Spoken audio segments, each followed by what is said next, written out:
Hey there, everybody. Diana Alt here for Work Should Feel Good, the show where your career growth meets your real life. Today, we're going to talk about my very first layoff. It happened 25 years ago this week, the same exact week that I turned 26 years old, and that the Bush versus Gore presidential election showdown was ended because the Supreme Court decided to stop the recounts in the handful of counties in Florida that were going on. As a matter of fact, all of that happened on the same day. My last day in the office at my job was on my birthday, and that Supreme Court decision was on my birthday. And it struck me just a couple of days ago that, wow, that is a whole quarter century ago. So I've been reflecting on what is the same about getting laid off in the year 2000 as in the year 2025. Now, I've run my own business for 6 years, so I have not personally gotten laid off in some time. I've had 3 layoffs. The last one was in 2012, but I work with people every single month who are layoff victims. And I work with even more people that still have jobs, but are worried about the job market. They are worried about whether they are going to get laid off. So it's part of my day to day life for sure. So let's start with my layoff story. I began my career as a technology consultant. I had gotten a chemistry undergraduate degree and a master's degree in engineering management from University of Missouri Rolla, which is now called Missouri University of Science and Technology, which is a huge mouthful. Um, Tech consulting was one of the top things that friends of mine that were in my departments and similar departments were going to. It was exciting because we got to work with people. So the extroverts and the people among us liked the idea of working in that field. We got to travel on somebody else's dime. Like there's just all kinds of goodness about it. Many people associate that internet bubble bursting thing from the early 2000s as starting sometime in 2001 and mostly being in 2001 and 2002, but it actually began earlier than that. We were not necessarily getting laid off because of the bubble bursting, but it was starting to wobble for sure. And everybody that was in my consulting firm anyway felt it because our projects were getting shorter or they were getting canceled or things that we thought were a sure thing that we're going to sign did not sign. More people were on the bench in between projects, things like that. So it was not necessarily a surprise to me whenever the practice manager came to me in the middle of November and said, "We're so sorry, but you're going to be laid off. We don't have the work to support all the consultants on our staff." And I was on the bench, so I was one of the easiest people to lay off, myself and a handful of other people that were on the bench. We got 4 more weeks to use any company resource that we wanted towards our job search, including the ability to look at whether other divisions outside the technology consulting division of the company might have roles that were suitable for us, get introductions for those roles, that kind of thing. So they supported us pretty well, especially I had worked there just under 2 years whenever I got laid off. And, a lot of people, when they get laid off, they get handed a box, shown the door, and they don't even get any severance pay. I didn't really get severance pay, but I got those 4 extra paid weeks where I was not expected to do anything for the company. I could just focus entirely on my job search.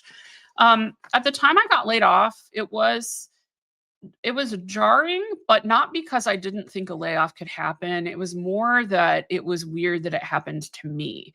And I also wasn't naive enough to think it couldn't happen to me, but until you experience something, it's all in your head. It's not like in your body, in your heart, in your reality. Um, Now, 25 years later, I can look at how I recovered from that layoff and how I've worked with others and just related to other friends and clients and colleagues that have gone through layoffs to see what's the same and what's different. So, what hasn't changed is first off, the identity shake. People who get laid off, one of the top things that I hear from them, whether they are 25 or 55, is, am I still valuable? Are my skills still valuable? Am I still employable? Some flavor of that. And it does happen all up and down the experience level. When people are at the higher levels, they worry, am I valuable enough to command my salary, or am I basically aged out of my industry? When they're earlier in their career, a lot of times they're wondering, well, if I just had gotten this certification, would I have not gotten laid off? If I go and get another three letters behind my name, will that fix problems? That's a whole other episode of the podcast, whether you need to get more credentials after a layoff, but those are things that go through people's mind. Another thing is, who am I without this job? I see this a lot with people who worked at a company for a very long time. So I didn't really have this feeling, only having been at the company 2 years before I got laid off, but there were people that had been there for 10, 15, 20 years. And I've had clients that have been 20 plus years at the same company before a layoff that have definitely felt this way. Who am I without this job? That is a dangerous place to be. One of the reasons that I do the work that I do is so that people can figure out how to have a great work life so that the rest of their life can also be great. Because when you're stressed about work, it's gonna kind of ruin a lot of the rest of your life, or at least for most people it is. The last thing that people worry about from an identity standpoint is, what does this say about me? They worry, are people are going to think that I am not good at my job, that I deserved to be laid off in some way. The next thing that hits people, and these are not necessarily in order, everybody processes this stuff in different orders, but there's kind of a panic, shame, betrayal, how the hell am I gonna pay the bills? What the hell am I gonna do next thing that goes on. For some people, they report feeling this as grief, especially people who were at the same company for a long time. But in my case, I felt more embarrassment. I thought I had done a good job there, but at the time that, I got laid off, basically, people thought of layoffs as something that was done to low performers. One of the reasons for that is that this was kinda in the Jack Welch GE cuts the bottom 5% of their workforce in terms of performance every single year, and so there was just this assumption that people that were getting laid off were in the bottom 5 to 10% of performers. Um, it took me a long time to accept that that wasn't true, and one of the things that helped was a boss of mine at the company, or, not like boss, but he was a program manager that I had worked under, also got laid off. And he said, you were such a value add on the projects we worked together. Like, don't worry that you're not good at what you do. And there's a sense of a loss of safety. So in my case, I had a better safety net than a lot of people did. I had a little bit of savings. I had a little bit of school debt, but it wasn't like a lot of my friends that had to borrow almost every dime to go to college. And I had parents that had financial resources, and I surely didn't want to take them up on it. But I know that if the worst had come to worst, I would have somewhere to live. My dad always said, I want you to be self sufficient. I want you to stand on your own financially.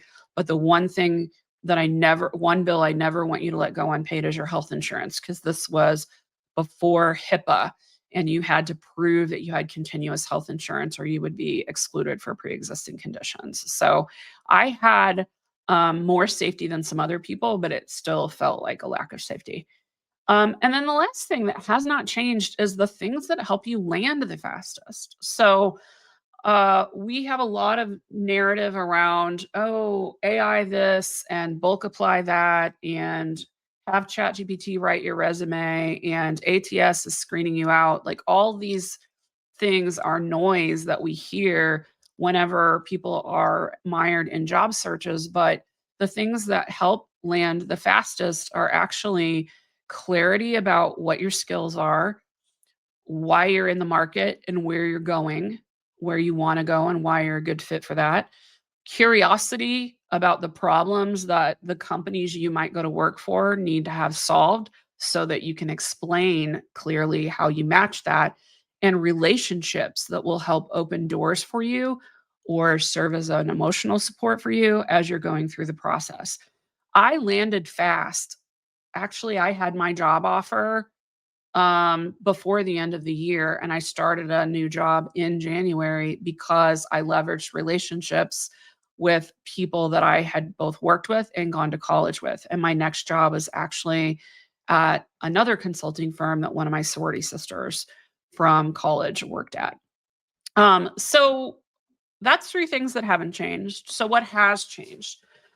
One of the biggest things that's changed is the stigma shift around layoffs, and this is a change for the better, unquestionably. In 2000, the tech field didn't understand layoffs. Hell, most of America did not understand layoffs, especially as it pertained to salaried white collar knowledge work. Um, if you thought about layoffs, you thought about someone down at the Chrysler plant who was laid off and it was related to union agreements type stuff. Oh, we don't have a contract right now. We're not going to work without a contract, or we don't have enough work. So I'm laid off, but I'm at home and I'm still collecting partial pay. Like that's what we knew of layoffs, at least in my community and in my family at that time. Now we hear about layoffs quite a lot. And right now, tech, of course, is one of the sectors that's the hardest hit. People tended to assume you were the problem back in 2002. And recruiters would side eye you, your family would side eye you. And a lot of people didn't know anybody that had been laid off back 25 years ago. It wasn't normalized as a thing that could happen to people and that they could come through okay. Now, layoffs are much more common, which kind of sucks. I mean, nobody wants to be laid off, go through the hard work of getting a job, and realize that they could get laid off again a year or two or whatever later. Like, it's not awesome that layoffs are more common when it comes to building career stability, but it is kind of good that it's destigmatized. People now understand much better that you're not laid off necessarily because of a performance problem. You're more likely to be laid off because entire programs have been cut within your company. And so they're just letting go of entire teams from the top performer in that team to the bottom performer in that team. Layoffs are also discussed much more openly than they were in 2000, especially among industries that are experiencing layoffs together, like tech is right now.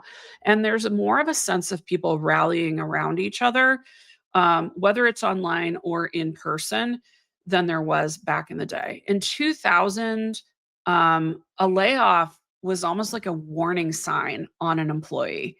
And now it's viewed more like a badge of survival. Most people I know, they don't know of anybody that they could not name a single person in their industry or in their circle that has not been laid off at some point. The next thing that's different is the noise and intensity around layoffs. So, yes, it's good that people are talking about it, but we are bombarded with constant messages about it because we have this 24/7 news cycle that is coming at us through our phones, through social media apps, and the TV, and all the things. Um, we have layoff trackers now. We have endless social media feeds that are people talking about their layoffs, or they're afraid they're going to get laid off, or they've been searching for a job for 9 months and can't get an interview. And there's a lot of the AI is taking our jobs apocalyptic headlines, which, fun fact, in 2000, there were the internet is coming to take your job and make you obsolete. Doom scrolling wasn't even a term in 2000 either. So now the layoffs and announcements tend to go viral. You feel the emotional impact of thousands of people when a layoff happens, and you feel it even whenever it's not your company doing the laying off. That's kind of the wildest part about the whole thing. Career panic is ambient everywhere. Uh, it takes a special person to live in our current society, listening to these messages and feel like I have what it takes to continue having a good career. There's opinion overload everywhere. There's tons of misinformation about why layoffs are happening and what to do about it and what to do in your job search. And it's just this mess of confusion. So that's some of the things. So right now, I wouldn't say, like, part of me feels psychological load is heavier, but it's not because it's inherently harder to get laid off today than it is in 2000. It's because it's the conversation around it is ubiquitous. And there's not very many people talking about the positive sides of making a career change whenever the job market feels weird. There's lots of layoffs. The environment is louder and you feel every layoff. So, what's the core lesson here? The core lesson is basically a layoff shakes your identity. That's the human experience. A layoff causes fear. That is part of the human experience. That is Maslow's hierarchy of needs, people worrying about, am I going to be able to have food, clothing, shelter, the things I need to stay safe. Um, but also the ability to turn towards the basics, your relationships with other people, your ability to learn, your curiosity, the clarity around what skills you have and what you bring to the table. Those things were valuable 25 years ago and they're still valuable now. You cannot control the noise that is happening all over online and in in-person conversations about the job market, and about the country in general. But what you can control is the stories that you tell yourself and the stories that you develop about yourself to tell others so that you can move forward and land on your feet as quickly as possible. If this episode hit for you or you're navigating something career shaking, I really would love to hear from you. All of my socials are in the show notes. You can email me at diana@dianaalt.com. And if you need some coaching help to get you through your own layoff experience or your own career transition, I'd love to talk to you. Um, have a great day, and may you be clear, curious, and have good relationships in your career.